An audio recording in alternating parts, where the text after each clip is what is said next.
الرحمن الرحيم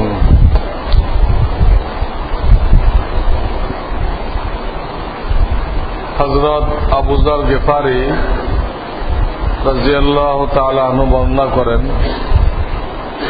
রাসূল সাল্লাল্লাহু আলাইহি ওয়াসাল্লাম বলিয়াছেন, হে আবু যর, তুমি যদি সকালে কুরআনের একটি আয়াত শিক্ষা করো তবে তাহা 100 রাকাত নফল নামাজের চাইতে তোমার জন্য উত্তম হইবে। যদি এলেমের একটি অধ্যায় শিক্ষা করো তবে সে সময় অন্য কোনো আমল না করিলেও 1000 রাকাত নফল নামাজের চাইতে তাহা উত্তম হইবে।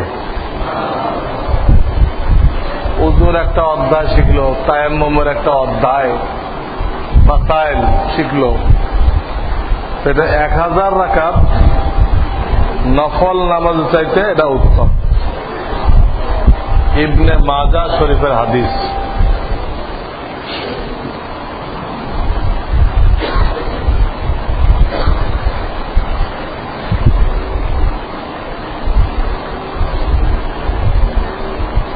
ওটা আলাদা জিজ্ঞেস করে নেবে। আমার পরিবারের লোক দিনের কম বেশি বুঝ থাকার পরও আমাকে বিয়ের গুনাহের কাজে উপস্থিত থাকতে বাধ্য করছে। কি করব? সহজ কথা, গুনাহের ব্যাপারে কারোর সাথে কোনো আপোষ নেই, বাপের সাথেও না। আল্লাহর নাফরমানির কাজে কারোর সাথে কোনো বাপ নারাজ হয় হইতে দেন, মা নারাজ হয় হইতে দেন, পিসাব নারাজ হয় হইতে দেন, সারা দুনিয়া নারাজ হবে। সবকিছুর বিকল্প হইতে পারে, কিন্তু আল্লাহকে ছেড়ে কোথায় যাবো আমরা? এই আল্লাহ রাগ হয়ে গেছে, আচ্ছা চলো চীনের আল্লাহর কাছে, এরকম তো নেই কোন। আল্লাহকে রাজি রাখতে হবে। হাদিসে আসছে যে আল্লাহকে রাজি রাখতে যে যদি বান্দা তারপরে অসন্তুষ্ট হয়ে যায়, আল্লাহ পরবর্তীতে ওই বান্দাদেরকে তার প্রতি খুশি করে দিবেন। আর উল্টাটাও শোনেন, বান্দাকে রাজি করতে যে যদি কেউ আল্লাহকে অসন্তুষ্ট করে, রাগান্বিত করে, তো যাদেরকে সে রাজি করলো, খুশি করলো, আল্লাহ তাদেরকেও ওই লোকটার বিরুদ্ধে করে দিবে। এখন সাময়িক রাজি করলেন, ওরাই পরে আপনার দুশমন হবে। আল্লাহকে নারাজ করে যাকে আপনি রাজি করলেন, কিছুক্ষণের মধ্যে সেই আপনার বিরুদ্ধে দেওয়া। আল্লাহকে রাজি করেন, এরা নারাজ, ওরা আবার অটোমেটিক ঠিক হয়ে যাবে। আল্লাহ দায়িত্ব নিছেন। তিরমিজি শরীফের হাদিস। কারোর চাকুরি যদি ব্যাংকে হয় এবং সে বর্তমানে অবসরপ্রাপ্ত হয়, যার আয়ের আর কোনো উৎস নেই, তার মুক্তির উপায় কি? মুক্তির উপায় তো বলা হয়েছে যে তাকে তওবা ইস্তেগফার করতে হবে এবং হালাল রিজিক কামাই করার ব্যবস্থা করতে হবে। হালাল রিজিকের আল্লাহ ব্যবস্থা করে দিলে ওখান থেকে কিছু খাবে আর কিছু দান করতে থাকবে। কিন্তু হারাম পয়সা যা সে নিয়েছিল যতটা সম্ভব ওটা আবার ফেরত দিয়ে দিল গরিব মিসকিনদেরকে দান করার মাধ্যমে। এইভাবে যদি সে চেষ্টা করে যায়, আল্লাহ তাকে মাফ করে দিবেন।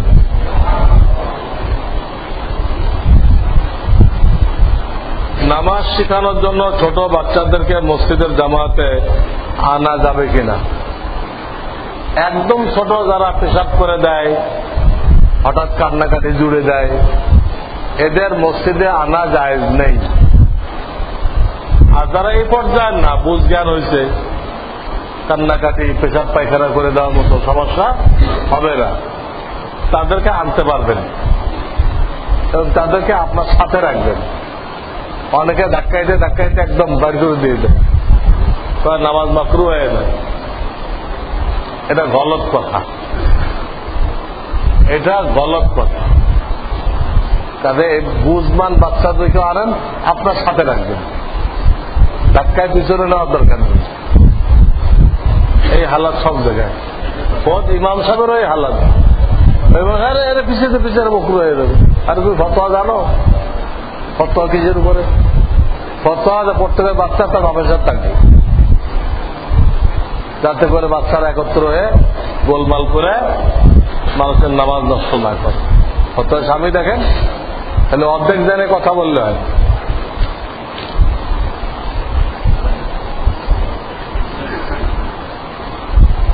হিন্দুদের দোকানের মিষ্টি ক্রয় করে সওয়াবের উদ্দেশ্যে মসজিদের মুসাল্লিদের দেওয়া জায়েজ আছে কিনা? হিন্দুদের এগুলো তো না জায়েজ না, যেগুলো জবাই করতে হয়, মুরগি, গরু, ছাগল, এইগুলো তাদেরটা খাওয়া না জায়েজ।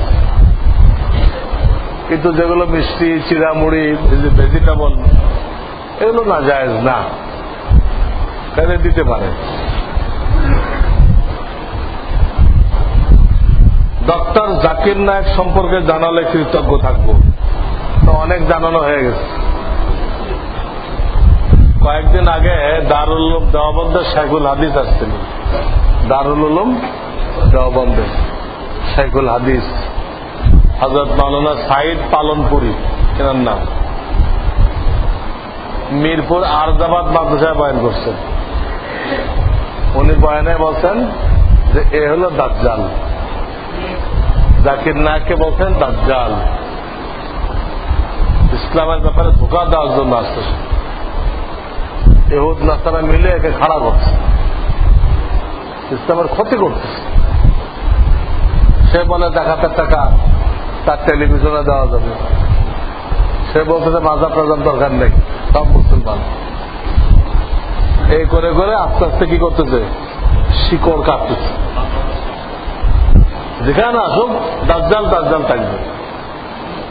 বাংলাদেশে কারা আসতেছে? এই দেশে যারা দাজ্জাল তারা তাকে আসতেছে।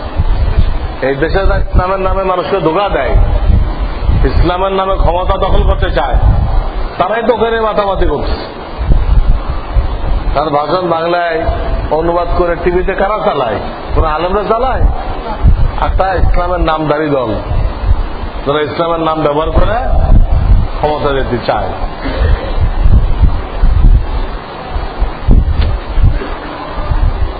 আহলে সুন্নাত ওয়াল জামাতের লোক বলে মসজিদের ভিতরে থাকা খাওয়া ঠিক নয়। তখন আমি বলি ইতিকাফের নিয়তে মসজিদে থাকা খাওয়া যায়। তখন তারা বলে আসহাবে সুফার সাহাবারা মসজিদের বারান্দায় থাকতো, তাহলে যারা আল্লাহর রাস্তায় বের হয় তা তো মসজিদের ভিতরে থাকে। তাহলে আহলে সুন্নাত ওয়াল জামাতের কথা অনুযায়ী আল্লাহর রাস্তায় যারা বের হয় তারা মসজিদের ভিতরে না বাইরে থাকবে? দুটো জায়গায় থাকতে পারবে। আর যারা দাবি করছে আমরা আহলে সুন্নাত ওয়াল জামাত, তারা সব বেদাতি।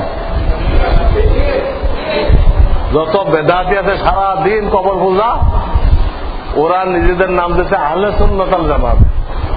আর আসল যারা সুন্নাত অনুযায়ী চলে, তাবলীগ জামাত, উলামায়ে দেওবন্দ, তাদেরকে বলে ওহাবি। ওহাবির বাংলা হলো ওখানেও আছে ওহাবি, মানে তারা জান্নাতেও আছে, ইহাবি দুনিয়াতেও আছে। আমরা ওহাবি ইহাবি, জান্নাতেও আছে এখানেও আছে। প্রকৃত সুন্নতিদেরকে তারা ওহাবি বলে। এটা ভালো করে বুঝেছে, আমাদেরকে তারা ওহাবি বলতেছে এবং নিজেকে আহলে সুন্নাত ওয়াল জামাত দাবি করতেছে। এই হলো কট্টর বেদাতি। এরা এই দেশে বেদাতের এজেন্সি নিচ্ছে। তাদের মসজিদে থাকা যাবে কি না যাবে তারা জানে কি? হ্যাঁ, তাদের কোন মাদ্রাসা আমরা জানি ইমাম বুখারী বাপ কায়েম করছেন, তো মসজিদে থাকা যাবে? ইমাম বুখারী রহমতুল্লাহ বুখারী শরীফে বাব আনছেন, অধ্যায় আনছেন, তুলে দেখাই দিব। ওই আহলে সুন্নত দেখে নিয়ে আসেন। হ্যাঁ, কি খায় আহলে সুন্নত হয়েছে জিজ্ঞাসা করি। ভাত খাইছে না আটা খাইছে?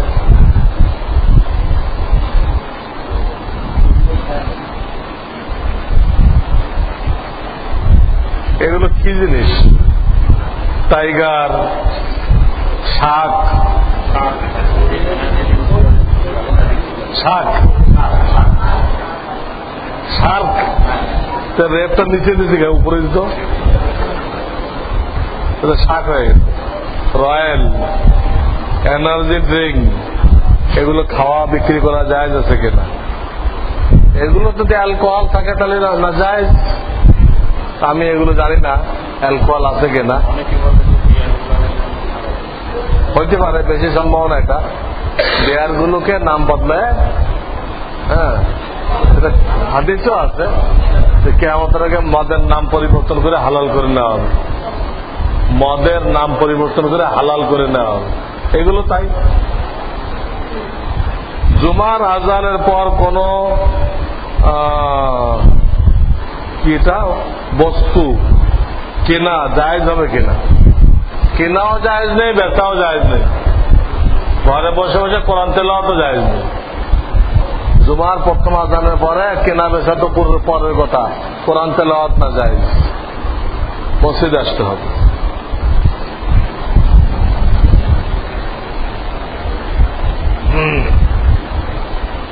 আমার একটি খেয়াল, প্রতি জুমার নামাজের পর আপনি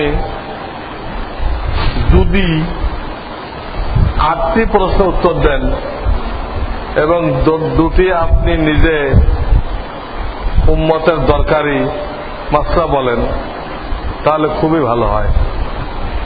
আমি তো আগে 1 ঘন্টায় বললাম, 2টা কেন দেখো? জুমার আগে তো আমি 1 ঘন্টায় উম্মতের দরকারি মাসলা বলি, ঠিক কিনা? এই টাইমটা আপনাদের জন্য রাখছি। হ্যাঁ, তাই ওই লোক মনে জুমার আগে আসে না, ওটা শুনতে পাই নাই, মনে হচ্ছে এইটাই মানে মজলিস। আমি একদিন বিতরের নামাজের মধ্যে 2য় তাকবীর বলার পরে ভুলে দোয়া কুনুত না পড়ে আত্তাহিয়াত পড়েছি। এখন কি আমাকে নামাজ দৌড়াইতে হবে বা সহসা দিলে নামাজ হবে? নামাজ হয়ে গেছে। ওখানে যে কোনো দোয়া পড়লে ওয়াজিব আদায় হয়ে যায়। ওখানে দোয়া আছে, আসসালামু আলাইনা ওয়া আলা ইবাদিল্লাহিস সালিহিন, এটা আল্লাহর কাছে দোয়া। বর্তমানে বিবাহ হয় মোবাইল ফোনের মাধ্যমে। ছেলে থাকে বিদেশে আর মেয়ে থাকে দেশে। এইরকম বিবাহ শরিয়াতে জায়েজ আছে কিনা?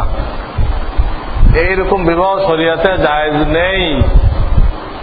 টেলিফোনে বিয়ে হইতে পারে না। টেলিফোনে যদি ছেলে বিদেশে থাকে, এইখানে একজনকে উকিল বানাই দিবে। মেয়ের জন্য উকিল আসে না? বিয়ের মজলিসে মেয়ে আসে, তার উকিল আসে। তো ছেলে বিদেশে থাকলে ওরও কি আসবে? উকিল আসবে। সেই বলবে অমুক ছেলের পক্ষ থেকে আমি কবুল করিলাম, বিয়ে হয়ে গেল। টেলিফোনে আপনি সাউন্ড বাড়াই দিলেন, হে কবুল করলে সবাই শুনল, এতে বিবাহ হবে না। ইজাব কবুল এক জায়গায় হইতে হয়, সাক্ষীদের দেখতে হয়। আমেরিকায় বসে কবুল করলে এক জায়গায় হলো কেমনে? আর সাক্ষীরা তারা দেখলো কেমনে? হ্যাঁ, এই জন্য টেলিফোনে বিবাহ জায়েজ নেই। টেলিফোনে কাউকে উকিল বানাই দিবে, সে কবুল বলবে। তো এলান হয়েছে আমাদের এই মসজিদে তবলিগের জামাত আসছে, আপনারা মহল্লার লোকেরা ওনাদেরকে নুসরত করেন, ওনাদেরকে দিয়ে কাজ নেন, যাতে এখান থেকে লোক তৈরি হয়। সুবহানাল্লাহ ওয়া বিহামদিহি, সুবহানাল্লাহিল আযীম। اللهم صل على محمد النبي الأمي وعلى آله وسلم تسليما.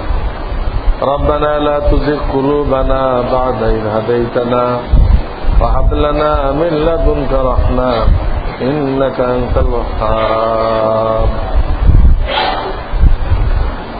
رب اجعلني مقيم الصلاة ومن ذريتي ربنا وتقبل دعاء. يا أول الأولين يا آخر الآخرين يا ذا القوة المتين يا راحم المساكين يا ناصر المظلومين يا حي يا قيوم برحمتك نستغيث. أصلح لنا شأننا كله ولا تكلنا إلى أنفسنا طرفة عين. سبحان ربك رب العزة عما يصفون وسلام على المرسلين والحمد لله رب العالمين. آمين. আজকে আর মুসাফার দরকার নেই, পাবলিক জামাত